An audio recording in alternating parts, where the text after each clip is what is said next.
Alguns caminhos bonitos escondem abismos eternos. Graça e paz a todos. Pastor Wagner Mello aqui para mais um devocional, Café com Deus Pai comentado. E nós vamos comentar o texto de Provérbios, capítulo 14, versículo de número 12. Quero só lembrar vocês que o e-book Palavras que Tocam Vidas, o curso Cristo Revelado no livro do Gênesis, está com preço promocional e o link vai estar aqui no primeiro comentário fixado. Vamos ler aqui. Há caminho que parece certo ao homem, mas o final conduz à morte. A jornada da vida se desenrola por meio de escolhas que acabam gerando seus respectivos desfechos. Deus nos concede o livre-arbítrio. Entretanto, a cada decisão, enfrentaremos as consequências das nossas escolhas. Nossas decisões têm o poder de moldar o nosso destino, influenciando-o positivamente ou negativamente em direção aos propósitos de Deus ou na contramão deles. O texto de Provérbios, ele nos ensina algumas coisas importantes, pelo menos 3. Então, antes de continuarmos, toque no botão preto logo abaixo e inscreva-se aqui no canal. O texto de Provérbios, ele nos ensina algumas coisas importantes, pelo menos 3. Nós que vivemos em uma geração que valoriza sentimentos acima da verdade, muitas decisões têm sido tomadas com base no que parece certo e não no que é certo diante de Deus. Charles Spurgeon alertou sobre a estrada para o inferno. Ela está pavimentada com boas intenções mal orientadas. Aqui no Provérbios capítulo 4, verso 12, nós vamos receber essa advertência, que nem tudo que parece certo aos nossos olhos é certo.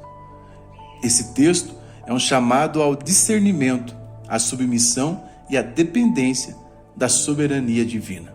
A primeira lição que podemos extrair desse texto é nós temos que tomar cuidado com o engano da autoconfiança.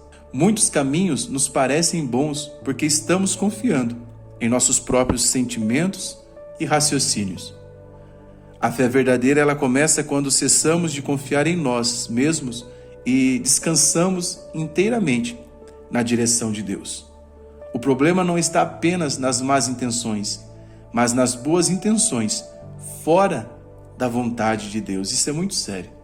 Jeremias 17, verso 9 diz: enganoso é o coração, mais do que todas as coisas, desesperadamente corrupto, quem o conhecerá? Olha o que diz Provérbios: confia no Senhor de todo o teu coração e não te estribes no teu próprio entendimento. Reconhece-o em todos os teus caminhos e ele endireitará as tuas veredas. Nós não temos que confiar em nós, nós temos que confiar em Deus.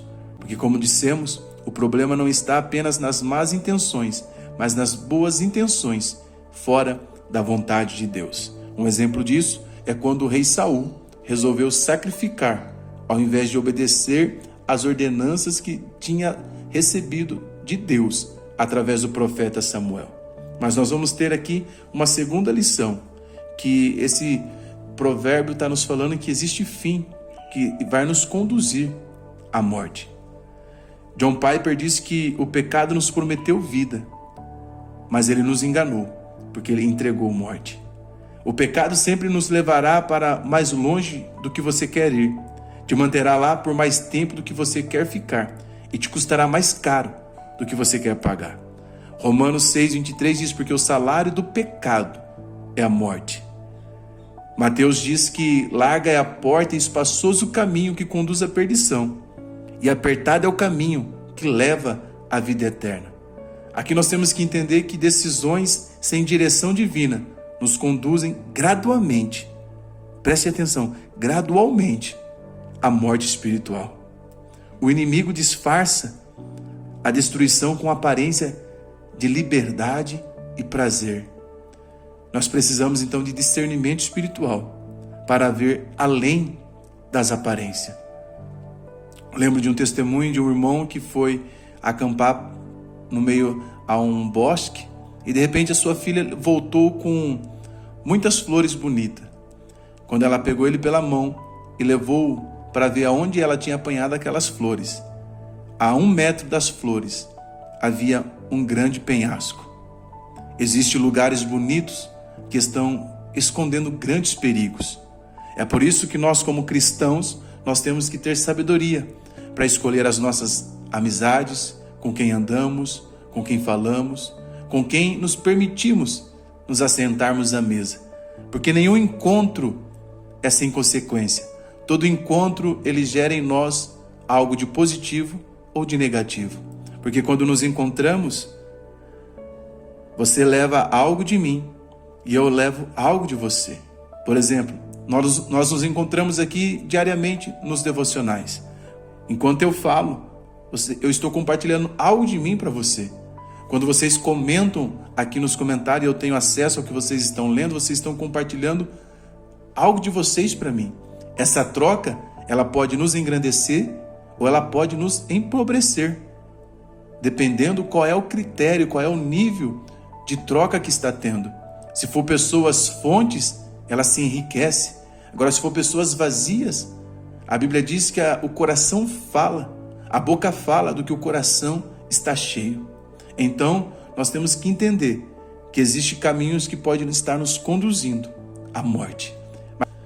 Isso nos leva a uma terceira verdade, a necessidade de escolhermos os nossos caminhos, de tomarmos as nossas decisões baseado em Deus. Como isso? Através da sua palavra. Só há um caminho que conduz à vida, Jesus. Ele não é apenas um guia, ele é o caminho. Salmo 119, no verso 105 diz: lâmpada para os meus pés é a tua palavra e luz para o meu caminho. Foi Jesus que disse acerca de si mesmo: eu sou o caminho, a verdade e a vida. Nós temos que mergulharmos nessa verdade, porque quando deixamos Deus dirigir os nossos passos, evitamos atalhos perigosos e encontramos o verdadeiro propósito da nossa vida. Isaías libera sobre nós nessa manhã uma palavra profética: os meus pensamentos não são os vossos pensamentos, nem os vossos caminhos, os meus caminhos, diz o Senhor. A W. Tozer vai dizer que o homem que anda com Deus sempre chegará ao seu destino certo, mesmo que o caminho pareça difícil. Caminhar com Deus, irmãos, é caminhar na contramão do mundo. Caminhar com Deus é caminhar na contramão daqueles que estão constantemente se afastando do Senhor. Esse provérbio vai nos ensinar que nem tudo o que parece certo é certo. Vai nos ensinar que o caminho da vida é estreito, exige renúncia, mas vale a pena, porque gera em nós paz, senso de propósito e de eternidade com Deus. E aí eu termino te perguntando: que escolhas você tem feito? Tem seguido o que parece certo ou o que Deus diz que é certo? Nossas escolhas aqui irão repercutir também pela eternidade. Eu te espero nesse devocional para você aprender um pouquinho sobre a brevidade da vida e ver comigo o quão importante é nós mergulharmos nessa verdade, de sabermos que a nossa decisão, ela tem que ser a mais assertiva possível. Se você quiser adquirir os meus materiais, o link está aqui no primeiro comentário fixado, tá bom? Deus abençoe a todos. Forte abraço. Compartilhe esse devocional para 3 pessoas.